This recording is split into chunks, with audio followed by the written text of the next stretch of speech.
idea is that you do little bits of this research and then you take that map and you kind of zoom in on particular places and learn a bit more about it. So when you come across stuff that you think, oh, well, yeah, I could do that, but it doesn't really interest me, that's okay. The fact is, you're really smart people and you have lots of skills, and what you can do is not a really good discriminator. Like, it's not going to narrow your list down. You can do a lot of things.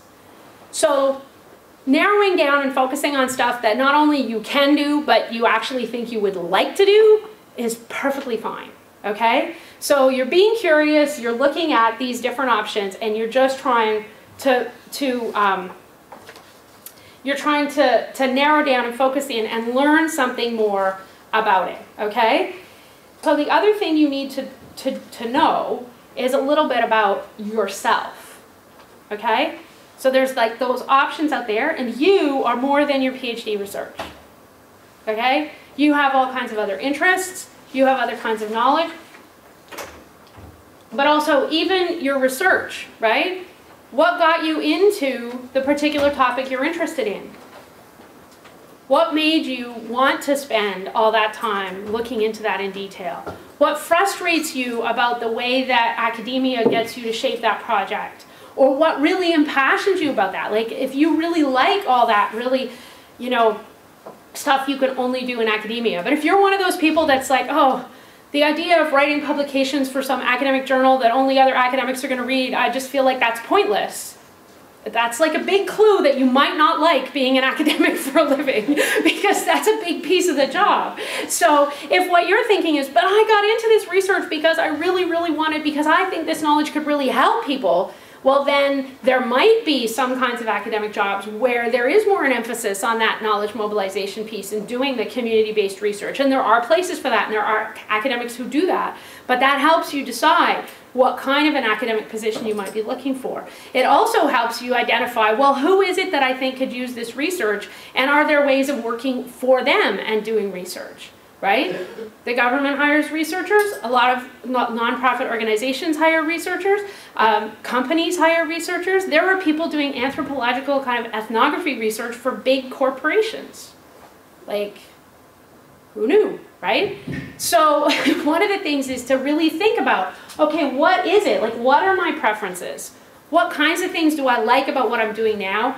And also, what do I like about other things, right? Like thinking about your hobbies. I'm not saying you should like sell your knitting to earn a living, right? I'm saying think about your hobbies.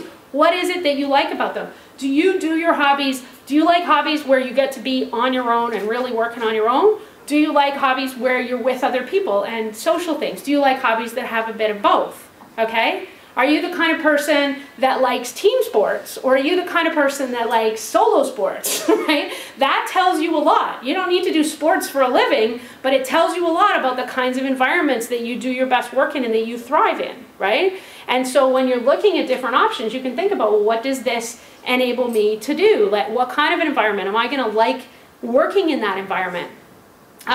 You can think about stuff like geographical location. So one piece of advice that gets given to PhD students a lot is, well, if you want to be an academic, then you have to be willing to live anywhere. It's like, well, you know, yeah, you can't kind of be fussy in the sense that, well, I want to be an academic and nothing else, but I'm only going to work at U of T. Well, okay, like narrow your options right down there.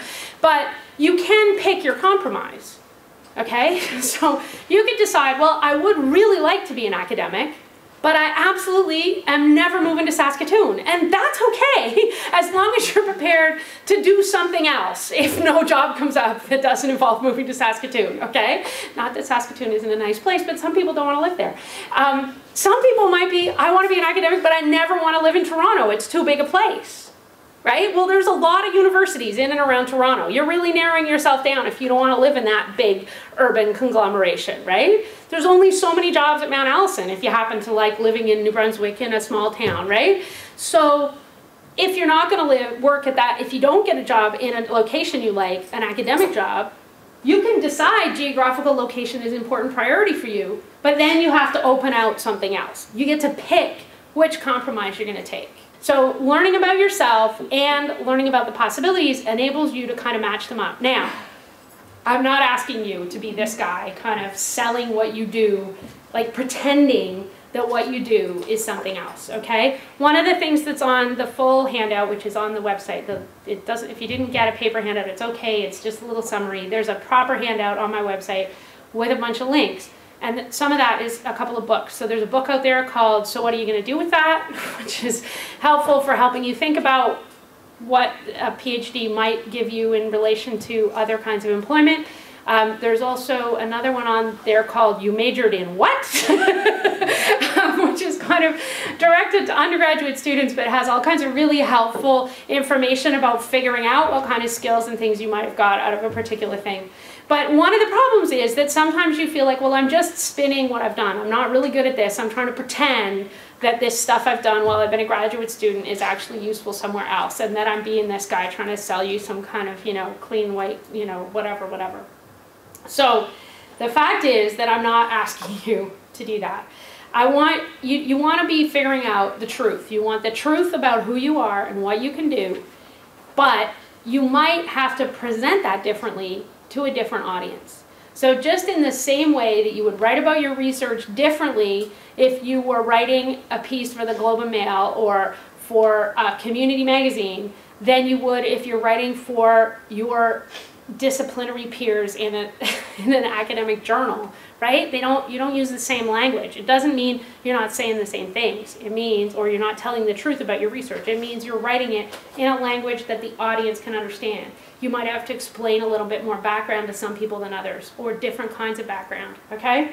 So, for example, on this boat, the academic boat, teaching, you can just say, I have taught this kind of a class. And other academics have a pretty good understanding of what that might mean. They've done it themselves, so they know what all's involved in that. If you go out there, yeah, everybody thinks they know what teaching is, but mostly they think they know that because they have been taught. Right? So having been taught, you don't see a lot of what is involved in actually teaching a class. What you see is somebody coming into a room and doing sort of what I'm doing here, right? You don't see the organization, you don't see all of the stuff that goes on behind the scenes. You don't understand what's happening. So you might need to translate a particular teaching experience, and different teaching is different, right? Teaching a class of 300 people and managing 4 TAs and blah, blah, blah is different from teaching a seminar group of 15 with a lot of discussion and whatever. Those are different kinds of teaching. We call them all teaching, but they're very different things when you think about the skills and what you've accomplished and whatever. So when you go out there and you're talking to somebody who isn't in a university, you might need to explain some of that detail. And you might need to not call it teaching. You might need to say, yes, I have facilitated group discussions and blah, blah, blah to do this. I did that when I taught this class. It was this big. This is how we did it, and here's the outcome. Okay? Because they can't translate teaching into the thing you're trying to say. So you end up with this, like, you're not actually communicating. So the communicating part involves thinking about what does this audience understand and do they see? And part of that is back to that thing about not being able to see your skills. It's like it just feels like, well, this is what it is. We don't often think about the detail of what we do. Okay, the thing is that if you are going into a slightly different place, actually even in academia, you need to think about, well, what do I need to get this job? And then you need to figure out what you have and what you might do to get it, okay? So depending on where you want it, so if you're planning on being a professor, you need to look and you kind of think, okay, I need to have, well, if you don't have some publications or whatever, then maybe you need to work on that. Or you might think, well, I really want to work in a small institution that really cares about teaching, then you need to have some teaching experience, probably beyond just a TA thing. You need to kind of figure out, okay, it would be good for me to actually run a class on my own and be able to say that I can do that. Or maybe you want to work out in another organization and you look at, and through those information interviews, you find out some things and you see a gap, right? You think, okay, I haven't got that. How can I get that? You might be able to get that by taking another job first that leads you there. You might be able to do that by doing some volunteer work or an internship. Some of that might fit very well with the kind, especially if you're the kind of person that's like, well, I'm doing this research because I think it's useful for these people out there. What if you're going to go work for them? Well, as you're doing the research, you can start building those relationships. Opportunities might arise, right? Those little paths. That's what's on those paths, okay? Taking short-term contracts. right? You feel like you've been in school forever, you need a real job now, you're over 30 and like, heck, I need to get my life going. And so you're always looking, you know, a lot of people get really dismissive of like 1-year jobs or, you know, 3-month contracts or whatever. But those kind of jobs are actually a really good way to A, try something out, get some experience, actually do something that doesn't, you know, that adds something. And also to meet people that you can talk to that lead to other things. So maybe you do a 3-month contract and then it's done, or maybe 3 months, that's actually kind of short. But sometimes it can be helpful.